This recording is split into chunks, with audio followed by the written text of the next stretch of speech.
Coming to you from Asheville, North Carolina, this is GovLove, podcast about local government and those in local government, brought to you by Engaging Local Government Leaders. I'm Rafael, Baptista, Strategy and Innovation Director for Buncombe County, North Carolina. Thanks for joining us today. We got an exciting conversation around culture and toxicity and how to save our cities. I'm really excited today. Our guest is Diane Kalen-Sukra. She's the best-selling author, keynote speaker, and culture transformation expert with over 2 years of civic leadership, including her award-winning tenure as a city manager. She's the founder of Kalen Academy, an online learning institute for civic leaders offering resilient civic leadership and civility training. And her work has been published in a lot of different places, including Municipal World. So we're really excited to have you on board. Thanks for joining us today, Diane. Really great to be here, Rafael. Thank you so much for inviting me. Yeah, so as is tradition on GovLove, we like to start with just a couple of questions so our audience could get to know you a little bit better. So outside of all the stuff you're publishing these days, what are you reading right now?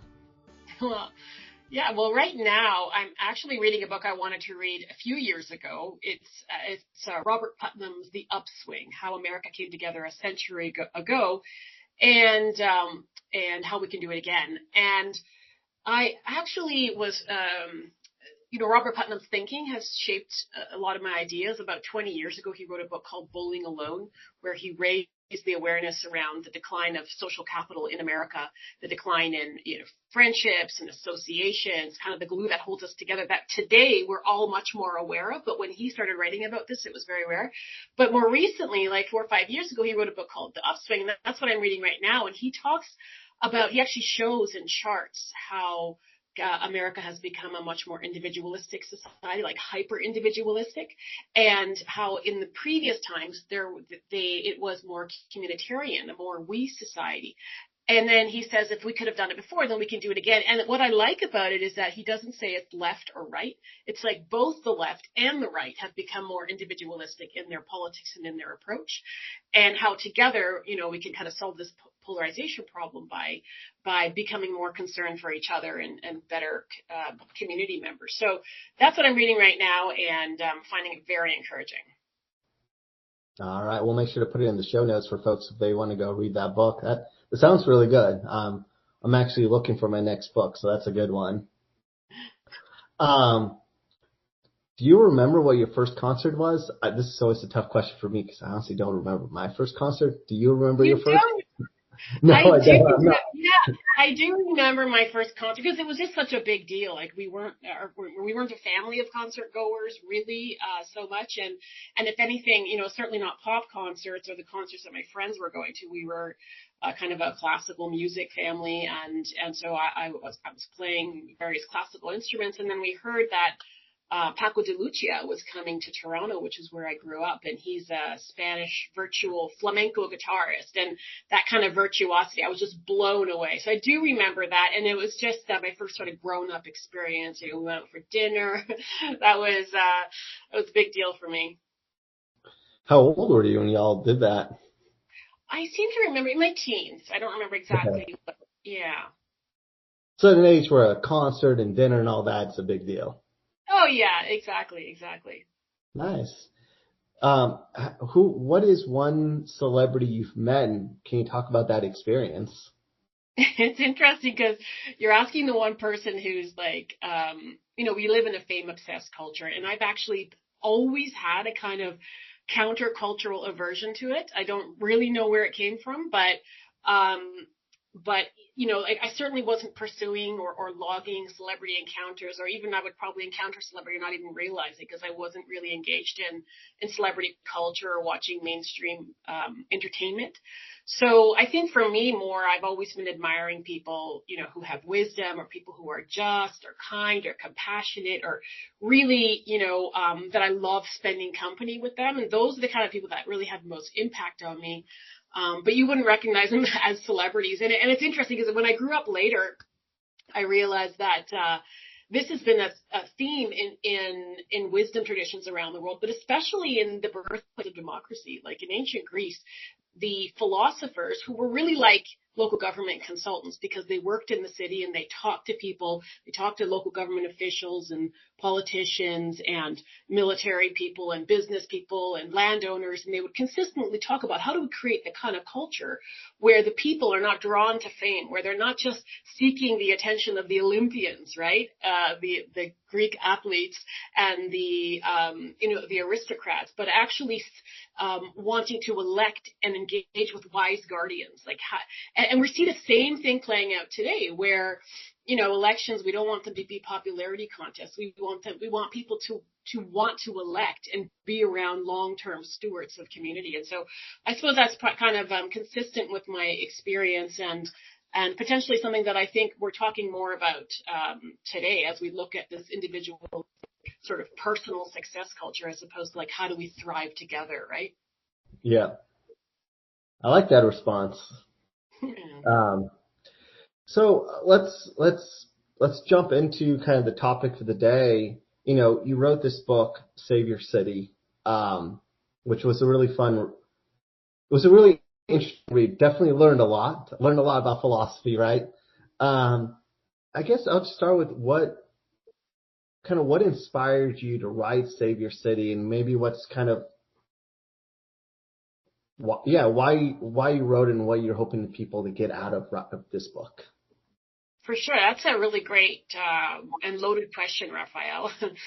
So I'll try and make it brief. But essentially, prior to working in local government, I had a long career working in various national organizations that had me doing political work across the country in countless different communities. And this at one point included working as a television producer for a public broadcaster for their flagship political TV show of its day. And at that time, that was over 20 years ago, we already recognized that there was a democratic deficit in our communities. So there was far too much apathy, far too much lack of agency, and people just not dialoguing about issues that affected them. And you may be too young to remember these days, but these are the days in local government where we would beg people to come to a meeting, where nobody would show up for decades. You would prepare all the best communications materials and people just didn't care. And some of us thought, well, maybe it was consent. People are so trusting of their government that they just don't, care. But really it was problematic because at the same time, there was major tectonic transformational shifts going on in our economy, with globalization, that were affecting communities. So what we did was we set up televised town halls across the country in communities that were particularly being impacted by globalization. So we saw this in for instance, manufacturing towns that were being gutted because they were just picking up and leaving to Mexico or whatever, or communities that were facing the privatization of their water and sewer systems by multinationals. These were new things that were happening, right? And so the idea was to set up town halls and to have a robust and healthy democratic debate with all sides, experts, the public asking questions, and then to broadcast it over television and kind of hope to spark an interest in a sense that we ought to be involved and we ought to be actively asking questions about these things. So, but in the end, that experience together with my others kind of helped me see that civic culture exists on a spectrum, that just because you live in one country or another, every community has its own civic culture and its own, either, apathetic or toxic or healthy or somewhere in between. And that we were really experiencing this loss of kind of what Putnam calls this decline in social capital, but this loss of social cohesion, the sense of community, definitely a loss of social solidarity. So there was less concern for the common good and people were more preoccupied with either survival or getting ahead or putting themselves over another. We were becoming a more individualistic society. So that was kind of undermining our democracy. But when I moved to local government, wherever we saw local government dysfunction, and this is still true to a certain extent today, wherever we see a municipality facing either, governance dysfunction or governance collapse or just toxic behaviors, we often just say, oh, it's that place or it's that mayor or it's that city manager. And if you just get rid of these individuals or something, the problem's going to be fixed. So we saw them as individual problems and not so much as social problems. But I could see, because of that experience, this interconnectedness, the fact that we are in a cultural ecosystem, and that incivility, once unleashed, it spreads like a contagion if it's not addressed intentionally. And to a large extent, we were still in that apathetic mindset. how many people told me in my own sector when I finally said we got to do something, oh, there's nothing you can do about culture, Diane. So many people would say this, but of course there's a lot that we can do about culture. Like, we are the ones who shape culture. And so at one point, I inherited, like, as a city manager, as a CAO, a municipality that today we would recognize as a municipality on the verge of governance collapse. But at that time, we were not so aware of these things. They were not as common. But today we know the telltale signs. You'll see things like, irregular or an inability to meet statutory requirements or financial statements, or to act on auditor's recommendations, or to get qualified people to run vital infrastructure, or, certain fundamental things are not functioning, like the records management system, or, privacy issues around the public record or around public meetings. Or you'll often see mass staff turnover. People either all quit or are fired, right? You see lots of legal liabilities from, improper or problems with contract maintenance or staffing issues. And then, of course, it shows up in the fruit, like the lack of effective service delivery. So, however, despite some of these challenges, once I took this job, I was excited to have this opportunity to rebuild the municipality in the community. And what was very fortunate was that we had an election, and we had a group of civic leaders elected, and then you had the political will and the council staff alignment that we needed to make change. And this is the thing with organizational change, can be done quite quickly, particularly it takes longer for larger municipalities, but within the period of one term, we were able to turn the whole municipality around from a municipality on the verge of governance collapse to one that was now winning countless grants, because that's one of the things that you no longer qualify for when you're faced with dysfunction. You can't qualify for grants, and we know how vital those are to service delivery. But yeah, lots of grants, lots of national and provincial awards, and everything from organizational development to asset management and sustainable community building. But ultimately, that experience highlighted for me the profound impact of civic leadership and the essential role of civic culture and governance. So it became really clear to me that every local government is actually undergirded by a civic culture. And wherever problems, like whether it is in infrastructure or in governance, it's always a cultural problem. At the root of these things is always a culture problem. And that toxic culture is ultimately the greatest impediment to sustainable community building. So this realization inspired me to write the book, right? And to kind of document all this. And in the book, I take readers on this journey from this hypothetical Bullyville, so that I'm not targeting like one community. It's just a place where, it's fear-based and coercive and bullying to the hypothetical sustainable. Because a lot of times we think in local government that if we want to make our community sustainable, it's just about implementing a policy or getting some green infrastructure or something like that. But there's so much more to it. To creating a sustainable community requires a sustainable culture. And so, in the book, as you saw from reading it, I take readers on a journey back to classical antiquity into some of the world's best wisdom traditions, because this process of civic decay and civic renewal, like we've gone through it over and over and over again in history, and there are some lessons that we extract. Oftentimes, I know you do a lot of work in the innovation sector, and a lot of times innovation is a play on something that we already knew, like it's part of a realization of some new wisdom, and then we adapt it for today. So in the book, I call for a revival of, civic values and civic education as the key to fostering the type of culture that can sustain us and our democracy and our plan. And ultimately, when I wrote the book, I didn't have a plan, but because I was the only person talking about it at the time, that was like over 5 years ago. Now the 5th anniversary edition has come out. But I ended up on this civility tour, and it was the media that started saying, oh, she's on a civility tour. But that's what it ended up being. And I never quite got off of it because the issue has been only escalating. So I continue to be on this civility tour, speaking out on this issue of the need for a renewal of civic culture in order to sustain our democratic institutions.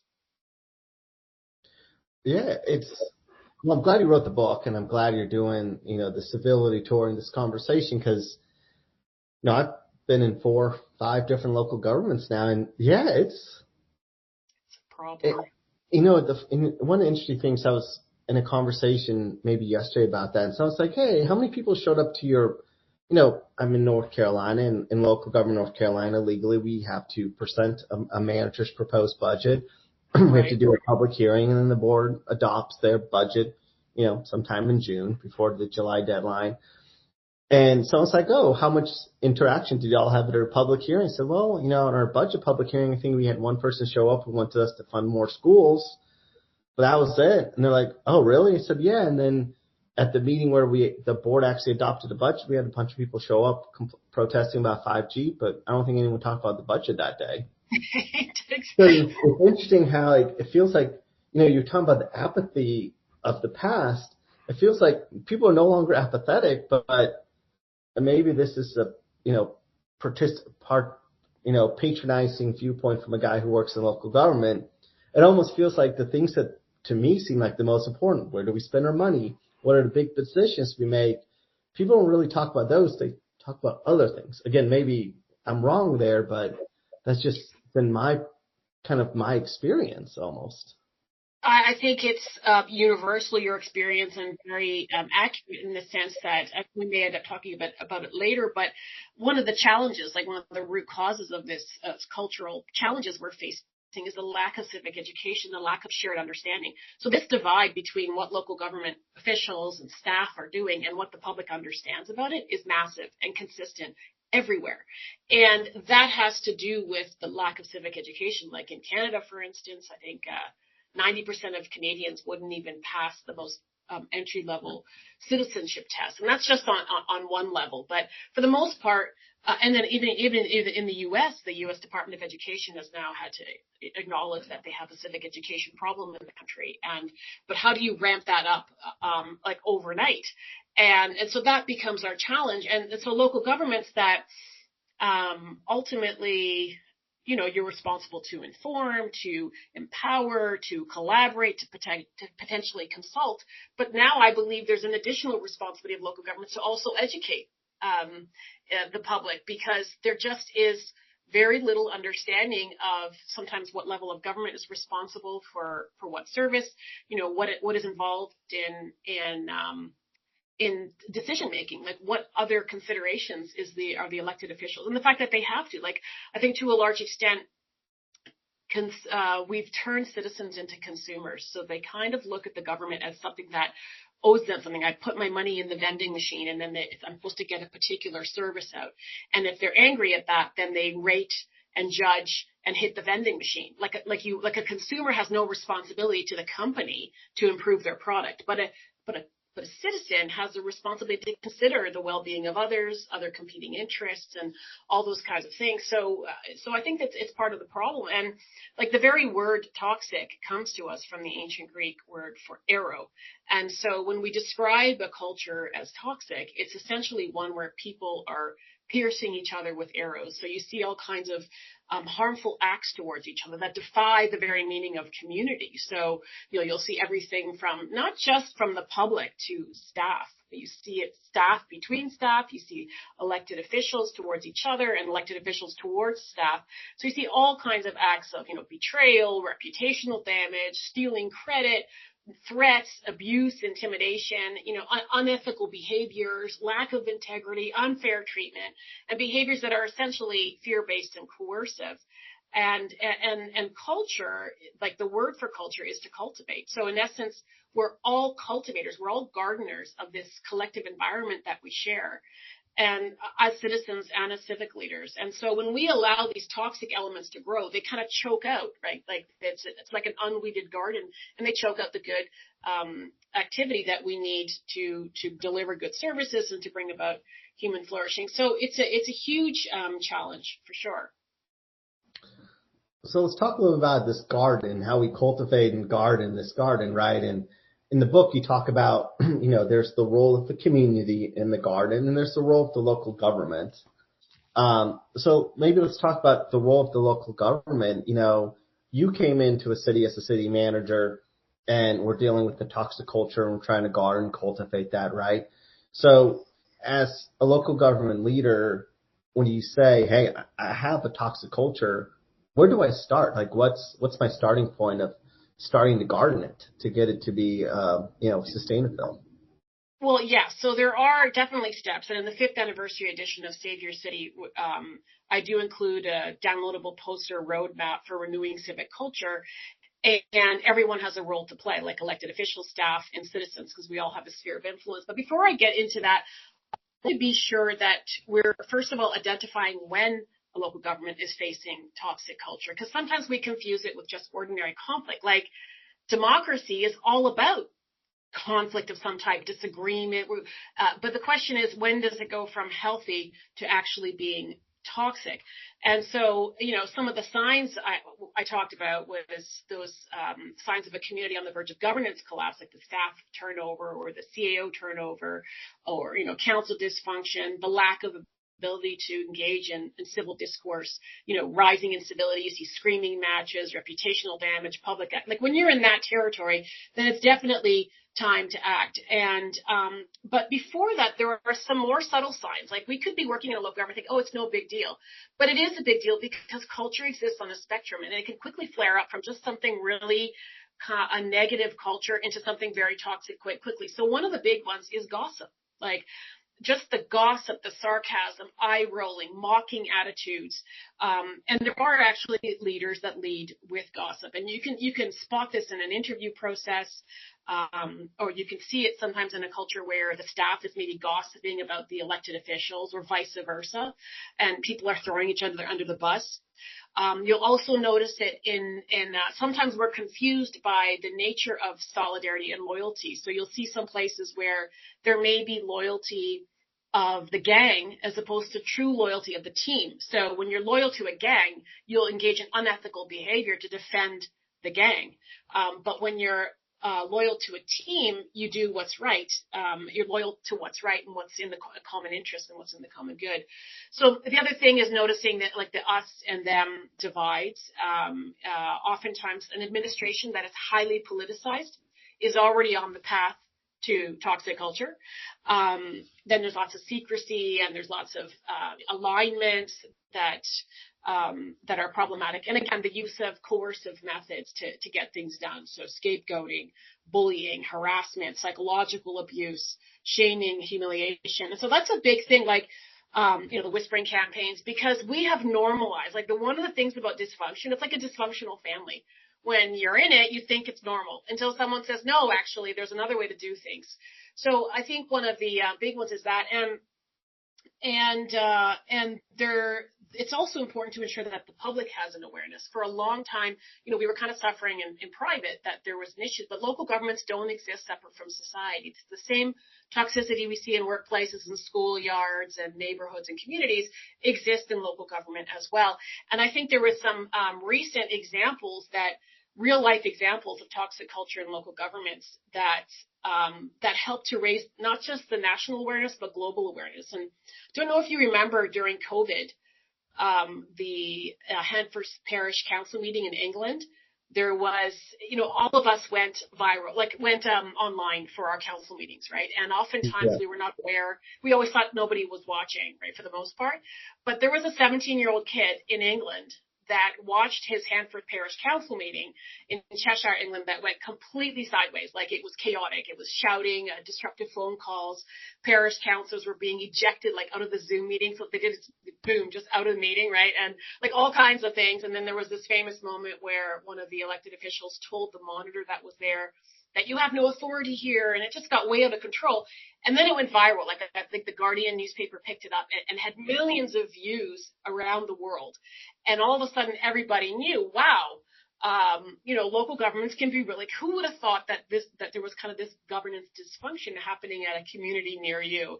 And so it was important to see that not only that there's really negative impacts that happen from this, not only the reputational damage of the individuals and the community and the municipal sector in the country, but it seriously undermines trust in local government and our institutions. And when we look at the outcomes, it took 6 investigative reports to get to the bottom of what happened at that meeting, which totaled more than their annual revenue, for a year. That's how much it costs us financially to deal with these issues. And so we think of them as sort of private matters, but they're totally collective, and the public bears the price for it.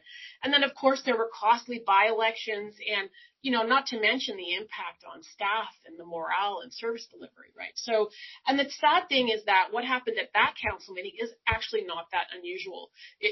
We see lots of those kinds of behaviors in council meetings everywhere. And this is why I'm organizing this Global Civility Summit, because the same behaviors we see in the United States, in Canada, in Australia, in New Zealand, in England, all Western democracies are plagued by this kind of behavior. And in the U.S., we've been seeing it for some years now. Like, we saw so many municipalities going under administration, something like over 60 of them, because they're on the verge of either financial bankruptcy or their dysfunction was reaching such a point where services were not being delivered. And in Canada, we continue to have municipalities taken under administrations, the elected councils fired, and administrators put in place this is a huge social problem. And even in Canada, we had one municipality a few years ago for a period of about 5 years was faced by intense conflict. It was the city of Nanaimo, where they had like dueling lawsuits and criminal investigations and physical altercations between the mayor and the council members and staff. And this chaotic era resulted in the departure of 36 staff members and stalled investments in the community, total paralysis, damage to the city's reputation, and that was one of the municipalities that will also be featuring in the Global Civility Summit, because it was through civility and it was through the moral authority and dedication to good governance and of a particular mayor who ran together with other individuals who kind of took back their community and turned it around. And we're going to have that mayor as a speaker at the conference to give people hope. But the truth is, this is a problem for all of us, including for citizens, because of the negative impact that it has on local democracies. Like in the U.S., the National League of Cities report came out in 2021 saying that 87% of local officials say that there is a definite increase of attacks on public officials, and over 81% say that they've experienced harassment, threats, and violence themselves. So this is the majority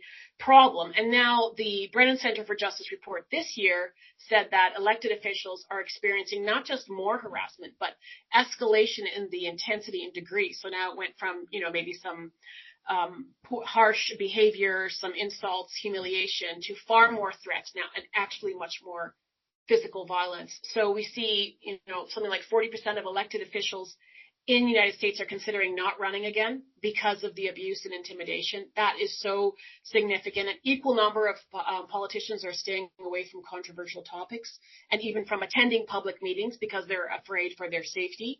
And of course, the numbers are even higher for those people who are from marginalized groups, women and people of color and others. And so this reduces both the diversity of people, but also the diversity of ideas and solutions that are at the table, particularly at a time when we need the broadest amount of thought and idea at the table. And of course, it increases, we see increases in elections by acclamation and by-elections, and then, staff, municipal governments are all, going through a major transition of retirements and a shortage of qualified staff right now. And there's a lot of people who are just, choosing not to take those positions because of the abuse that they could face. And of course, we're in this absurd position of having to erect security measures to protect ourselves from the very people that we serve everywhere. And that is incredibly costly, and increasingly so. And we now have in many major cities, elected officials have to have like bodyguards and security.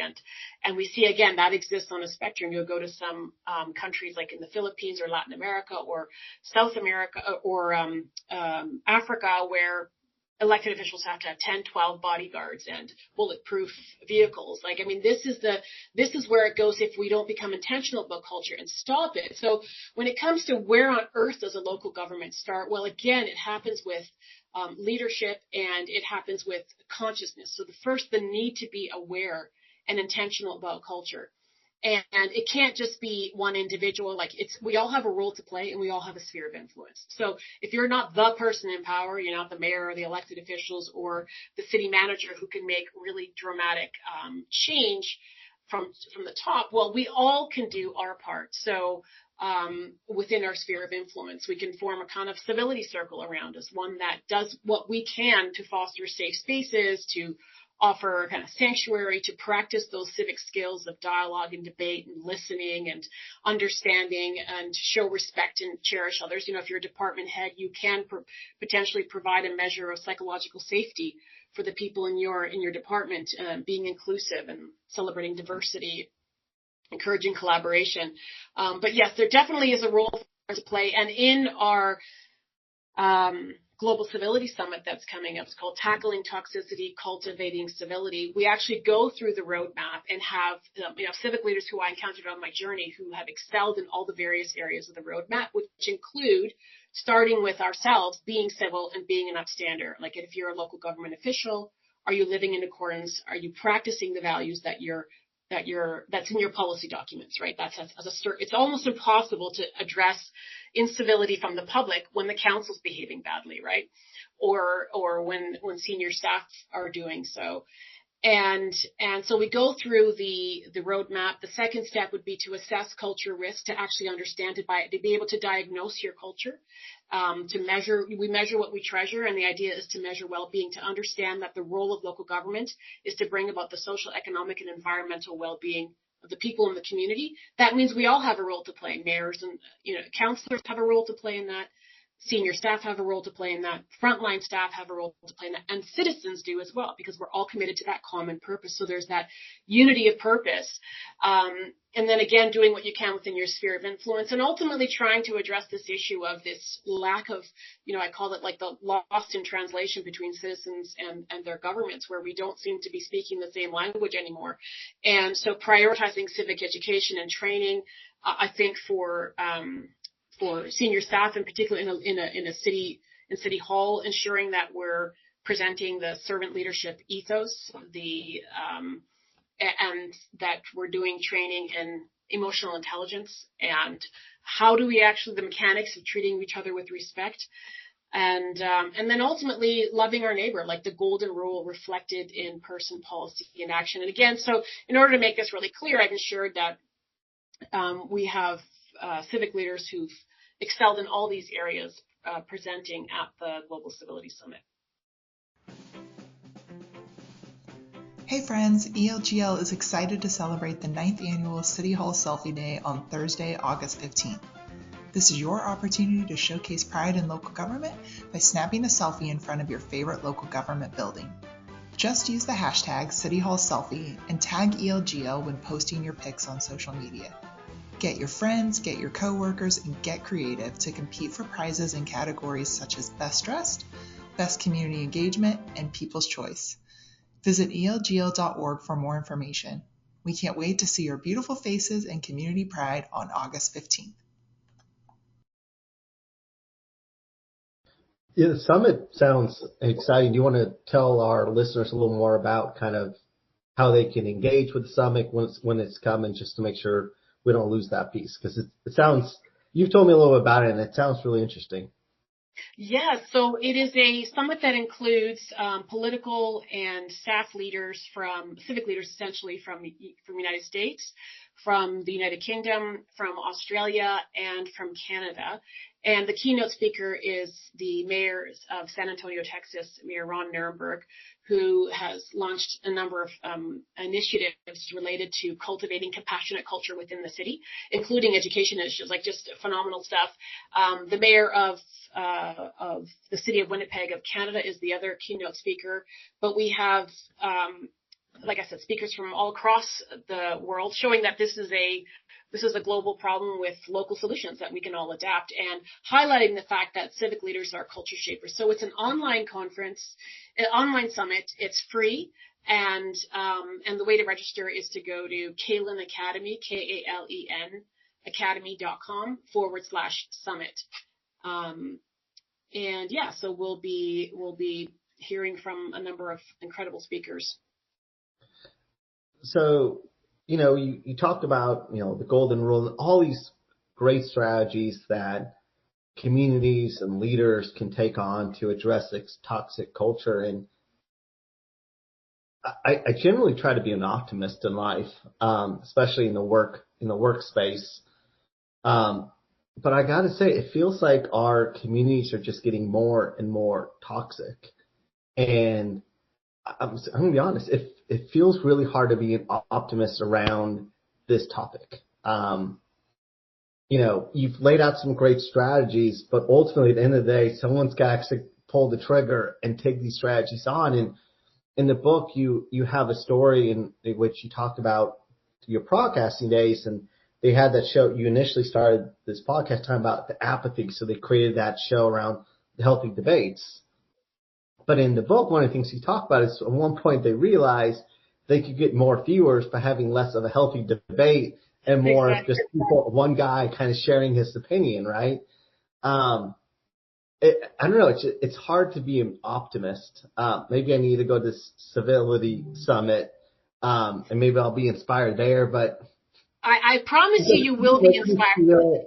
Give me a reason to be an optimist if you could. I really want to be optimistic here. I need some help with it. Absolutely. Needed too. I'm happy to do what I can to share, and really it's part of what keeps me optimistic.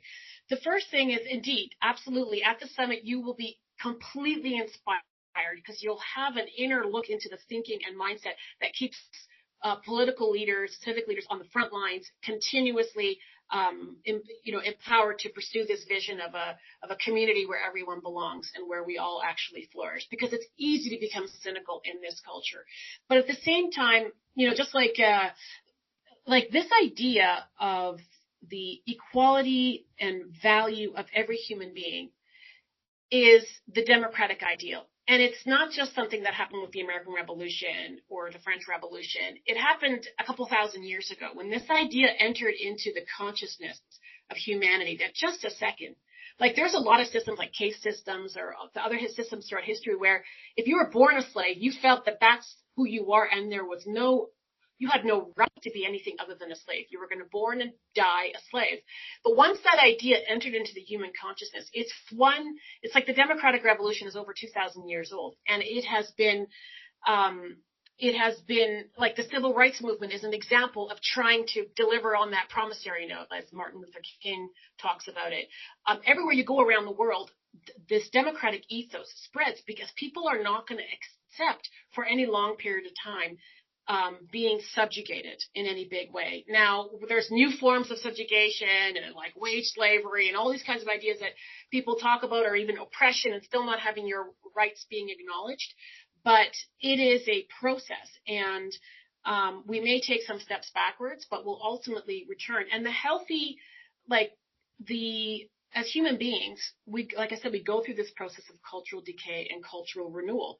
And it's kind of like a body that's sick. We all are coming to recognize now that we're very sick. Like, how much worse can it get? The mental illness, the addiction, the isolation, the fear, the loneliness. And we're now finally talking about it. And so that's the light where, it's the crack where the light shines in. And now we're trying to come up with solutions. And even in your own sphere, like in the United States, there's huge efforts to bridge the divide. There's groups like Braver Angels, for instance, or, the Dignity Index, and local government associations that are all trying now to turn the tide back towards more communitarian thinking, more care for one another, more compassionate leadership. And particularly if you're in a pocket that's not like that, it's hard to see it, which is why it's so important. Like, we have technology today. We can be inspired by the work that we all do. And I'm actually confident that, and I have like 4 kids, and they grew up in different sort of, they're basically, the youngest one is 16 and the oldest one is like 26. So they grew up at different times. And I could see how the culture, the social culture, peer culture around each of them was very different. And the young generation today, I think, is into healing our communities. And we've taken this hyper-individualistic, hyper-consumerist culture to its nth degree. And the only way to go now is back. We're now craving community. We now see the problem with narcissistic leadership. We now see the problem with simply pursuing your own good in the absence of the well-being of those around you. It doesn't work. It ultimately collapses in on itself. And so I think with the technology and access to information, that we should and can continue to inspire each other to build a better world. I don't think that's ever going to leave. In fact, it could actually be closer today than ever before. Well, I feel a little more optimistic now, so thank you for that. I appreciate it, and I think there's a lot of value in what you said there. So I think it's suffice to say, from your stance, probably you believe in the future of this. So you think that we have the opportunity to really turn this around. I really do. And I've worked, like I said, in multiple different sectors, and I am continuously, like, we are shaped by the work that we do. Like, if you work in the military, if you work in local government, and I have met the most remarkable people in local government, and, the people that do actually believe in the public service, in servant leadership, in the importance of leading by example, of building supportive and inclusive environments. And the truth is that we all live in communities and we all have a local government. And I think the solutions increasingly are going to be local. So that means that we have more agency than we've ever imagined. And if we can just turn our attention away from the theater of national politics to actually building our neighborhoods and communities, like there's that the Weavers Project from the Aspen Institute that's highlighting community weaving projects all across the country and inspiring and funding them.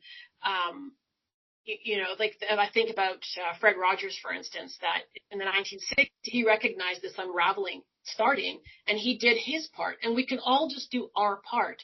But there are many more of us now than ever before who are saying, just a second, if there is a recipe for human flourishing, and what we're doing right now is not it. And there is enormous capacity of local government to make the kind of changes that we need to build resilient communities where there's high levels of trust and high levels of social cohesion. That's a sense of belonging and inclusion and justice, because the ideal city is the just city. Ideal city is a just city. I like that. One of the things, it's kind of a random thought, but when I was reading your book, I kept going back to when I was in college. I took a class around the history of Western political theory.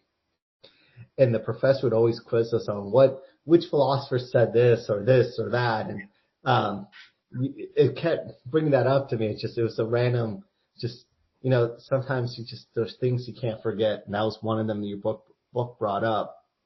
But I really appreciate the conversation we're having, and I think you do a good job of outlining the challenge, the future, and then how you go from the challenge to the future. And as a strategic planner, I appreciate being told where I am today, where I want to go, and how I get there. So I just want to say thank you for that. Join us on the summit. On the summit, every single participant is going to get a kind of like their own culture transformation plan that they can fill out and complete. So you can pretty much walk out with that knowing that you're doing your part in your sphere of influence to foster the type of culture that can sustain us, our democracy, and our planet. So, hopefully some of our listeners sign up for the summit and read the book and all that. Some of them probably won't. And for our listeners who, they're listening to this today and they're probably thinking, all right, well, I really want to address the toxic culture in my organization or in the community. I want to do something positive. If you were to say, here's one thing that's, I'm not saying easy, but simple to do that you can do, what would you encourage them to go and do? We release our episodes every Friday. What should they go do on Monday to make a difference in their community? Like, what's one thing they can do on Monday? Okay, well, one thing I think everyone can do, and I don't promise it's easy, although sometimes it could be, is to be an upstander, never a bystander. And what that means is never turn a blind eye to injustice. When you see some sort of harm being done to anyone around you in your sphere of influence, never turn a blind eye. Do what you can to address it, because that's the kind of stuff that multiplies and becomes a toxic culture. I really like that idea. I'm going to ask a follow-up on that. A lot of times for people, we think of injustice as these big themes, right? The big injustice, and that's when I stand up. But, an unjust community is one of a series of small injustices.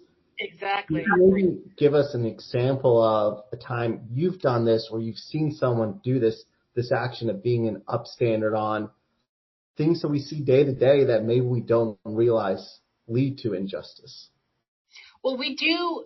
We are upstanders every time we act with compassion. So we talk a lot about empathy today, and it's funny because empathy is probably more popular than compassion, because empathy only really requires you to put yourself in the other person's shoes and say, oh man, I can see that boulder on you. That must really hurt. Must really put a lot of pressure on your legs. Whereas compassion would say, just a second, I'm not going to leave until that boulder that's rolled onto your legs has been removed, right? And so anytime we're engaged in compassionate action is when we're acting as upstandards. All right. I really like that metaphor for empathy and compassion, the boulder. I'm going to have to use that. I'm going to stick around until the boulder's off your shoulder. Yes, you put yourself it's the golden rule. Treat others as you wish to be treated. Nobody would want to see you walk by when someone is being hurt, and you can do something about it, right? Yeah. Well, one of the things we always do on this podcast is we ask our guests to give us a walkaway song. When we had talked, you talked about you're a big opera person. So I wonder, we could either do, I feel like something around being kind is a great walk-off song for us, but also wonder, I'm not a big opera guy, I'll admit, but is there like a really classic, relaxing opera song that's popular? No, I wouldn't say so. Or a good, relaxing opera song. I actually do agree with you that music can be very transformational, but it has to reach people the same way.